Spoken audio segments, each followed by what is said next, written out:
وہ لیلۃ القدر کی رات ایک عظیم رات ہے۔ اس رات کو اللہ پاک نے قرآن مقدس میں ایک سورت کے ذریعے ہمیں اس کی تفصیل بتائی۔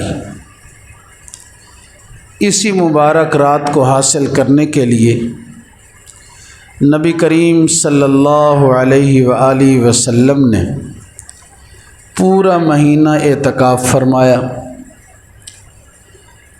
جب 20 دن پورے ہوئے تو حدیث مبارک میں ارشاد ہے کہ آپ نے اپنے ترکی خیمہ سے اپنا چہرہ مبارک باہر نکالا اور فرمایا کہ جو میرے ساتھ اعتکاف میں بیٹھے ہیں وہ بیٹھے رہیں، کیونکہ یہ رات جس کے لیے بیٹھے تھے وہ ابھی آنے والی ہے، ابھی گزری نہیں۔ وہ رات کون سی ہے؟ لیلۃ القدر کی رات۔ انا انزلناہ فی لیلۃ القدر، بے شک ہم نے اتارا اس کو لیلۃ القدر میں۔ کس چیز کو اتارا؟ قرآن پاک کو اللہ پاک نے لیلۃ القدر میں اتارا۔ فرمایا کہ وما ادراک ما لیلۃ القدر، تجھے کیا معلوم کہ لیلۃ القدر ہے کیا؟ فرمایا لیلۃ القدر خیر من الف شہر، کہ لیلۃ القدر یہ 1000 مہینوں سے بہتر ہے۔ ایک آدمی 1000 مہینہ عبادت کرے اللہ پاک کی، یہ 1000 مہینے تقریباً 80-85 سال کے لگ بھگ بنتے۔ اتنی عبادت کرتا رہے اور ایک آدمی اس رات میں عبادت کر لے تو اس رات میں عبادت کرنے والا یہ افضل ہے، یہ اس سے اعلیٰ ہے۔ تو اسی لیلۃ القدر کو تلاش کرنے کے لیے آدمی اعتکاف بھی بیٹھتا ہے کہ یہ رات حاصل ہو جائے۔ کجا 80 سال 85 سال عبادت کرنا اللہ کی، اور کہاں ایک رات یہ عبادت کر لینا، پھر بھی یہ افضل ہے 80 سال کی عبادت سے۔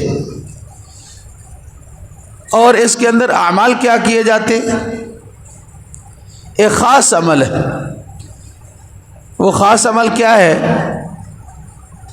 کہ دعا کی جاتی ہے۔ امی عائشہ رضی اللہ تعالیٰ نے دعا سکھائی، آپ صلی اللہ علیہ وسلم نے ان کو سکھائی، اللہم انک عفو کریم تحب العفو فاعف عنی۔ یہ دعا سکھائی اور دعا مانگی جاتی ہے، اللہ کی عبادت اس کے اندر کی جاتی ہے۔ تو رمضان المبارک میں ہم ان اعمال کو بآسانی پہنچ سکتے ہیں جن اعمال کو دوسرے مہینوں میں نہیں پہنچ سکتے۔ مثال کے طور پر تہجد کے وقت، اور کچھ نہ ہو تو اپنے کھانے کے لیے، اپنے پیٹ کے لیے تو اٹھنا ہی ہوتا ہے کہ میں نے روزہ رکھنا۔ تو جب آدمی اٹھے تو اس وقت تہجد بھی پڑھے۔ محبوب صلی اللہ علیہ وآلہ وسلم نے 8 رکعتیں پڑھی، وہ تہجد کی 8 رکعتیں جن کو لوگوں نے اب تراویح بنا لی ہے۔ حدیث پاک میں الفاظ ہیں، امی عائشہ رضی اللہ تعالیٰ عنہ صحابی پوچھ رہے ہیں کہ آقا پاک صلی اللہ علیہ وسلم کی رات کی نماز کیا ہے؟ تو فرمایا 11 رکعتیں۔ اور امی عائشہ رضی اللہ عنہ نے اس کی تفصیل بتائی، حضور 4 رکعتیں پڑھتے، حسنہن و طولہن، اس کا لمبا ہونا، ان کا اچھا ہونا تو پوچھ ہی نہ، اتنی خوبصورت پڑھتے تھے۔ پھر 4 رکعتیں پڑھتے تھے، پھر 3 وتر پڑھتے تھے، پھر ساتھ بتایا رمضان او غیر رمضان، رمضان میں بھی یہی عبادت تھی، غیر رمضان میں بھی یہی عبادت تھی۔ تو ہم غیر رمضان میں تہجد کے لیے نہیں اٹھ سکتے تو کم از کم رمضان میں تو اٹھتے ہیں نا، تو اس سنت پر عمل تو کر لیں۔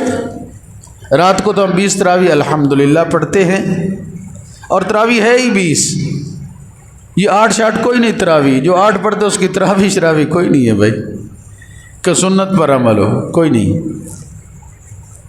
تہجد میں ہم 8 رکعتیں پڑھ لیں، اس سنت پر بھی عمل ہو جائے. اور اللہ پاک نے ہمارے لیے دن اور رات بنائے.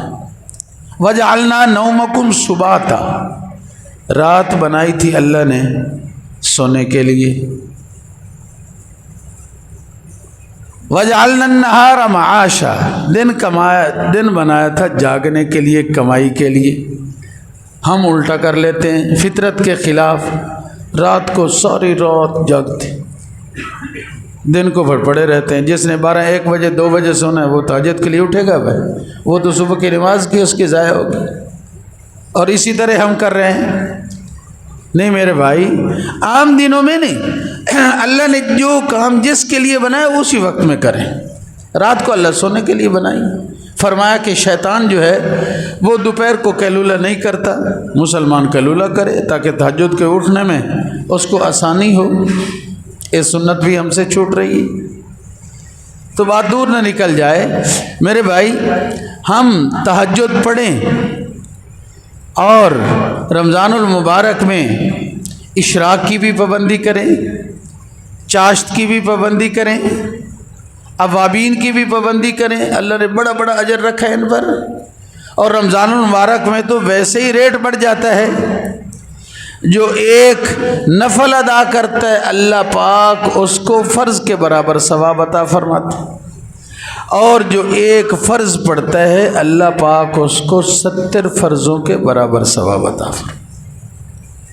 تو میرے بھائی، یہ لیلۃ القدر حاصل کرنے کے لیے ہم اعتکاف بھی کرتے ہیں کہ لیلۃ القدر حاصل ہو جائے.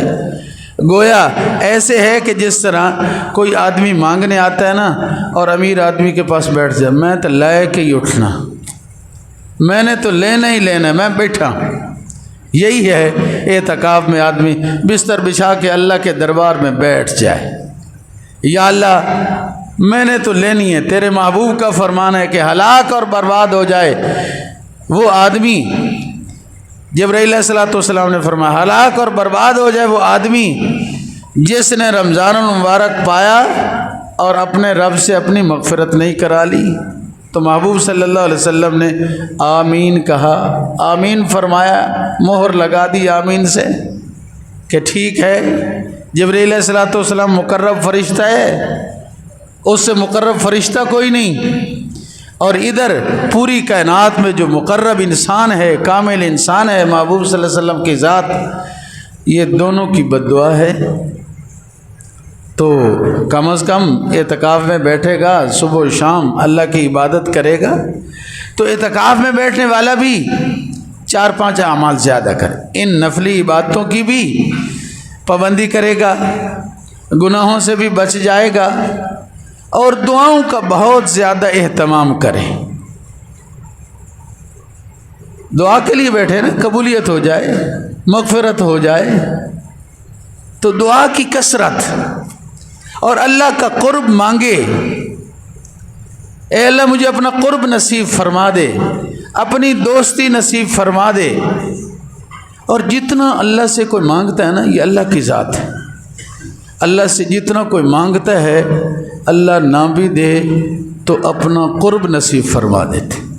اللہ دیکھتے ہیں مصلحت کو کہ میرے بندے کے لیے جو مانگ رہا ہے، بعض اوقات مانگ رہا ہوتا ہے ایسی چیز جو اس کے لیے اچھی نہیں ہوتی، بعد میں پریشانی کا باعث بننی ہے، اللہ نہیں عطا فرماتے. لیکن مانگنے سے اللہ اپنا قرب ضرور نصیب فرما دیتے. اور آدمی بیٹھا ہی اسی لیے کہ اللہ کی دوستی نصیب ہو جائے، اللہ کا قرب نصیب ہو جائے، اللہ کی پہچان نصیب ہو جائے. اور جس کو اللہ کی قرب نصیب ہو گیا تو وہ تو کامیاب ہو گیا. دیکھو نا، ایک آدمی جرم کر لیتا ہے، ہمارا دوست ہے، بے شک وہ مجرم بھی ہوتا ہے، ہم اس کے پیچھے بھی جاتے ہیں، چلو یار تو ہے نا، دوست تو ہے نا. تو اللہ کا جس کو قرب حاصل ہو جائے گا اس کو اور کیا چیز چاہیے. تو اس وجہ سے میرے بھائی، میری آپ سب کو گزارش ہے کہ اعتکاف سے مسجدوں کو بھر دیں. ہمارے محلے میں جتنے گھر ہیں ان میں سے ایک ایک آدمی بھی بیٹھ جائے اعتکاف میں، اور جب یہ کوئی نیکی کا معاملہ آتا ہے نا، شیطان ہزاروں کام سامنے کر دیتا ہے کہ یہ بھی تو نہیں ہوگا، تو نہیں کرے گا تو یہ بھی نہیں ہوگا، یہ تو نہیں کرے گا تو یہ بھی نہیں ہوگا۔ بھائی جب ہم مر جائیں گے تو یہ سارے کام ہوں گے یا نہیں ہوں گے؟ ہوں گے نا، اس وقت چلتے رہیں گے۔ اب کہتے ہیں میرے علاوہ نہیں ہوتا، یہ کس نے کہا؟ ہمارے ایک دوست ہے، یہ اس وقت پل بن رہا تھا شہر والا، کہ اللہ کا بڑی سہولت ہو جائے گی، ابھی بنا ہی نہیں تھا، فوت ہو گیا۔ میں نے کہا وہ تو سمجھتا تھا کہ میرے لیے سہولت ہے، لیکن اس کو اللہ نے اپنے پاس بلا لیا۔ تو اس وجہ سے میرے بھائی تھوڑی دیر بیٹھ کر تصور کر لیں، جب میں نہیں ہوں گا سورج اسی طرح نکلے گا، رات اسی طرح آئے گی، گاڑیوں کی ریل پیل اسی طرح رہے گی، لوگوں کا چلنا پھرنا رہے گا، ساری دنیا کے کام چلتے رہیں گے۔ یہ نظام چلانے والی ذات اللہ کی ذات ہے، ہم نہیں چلاتے۔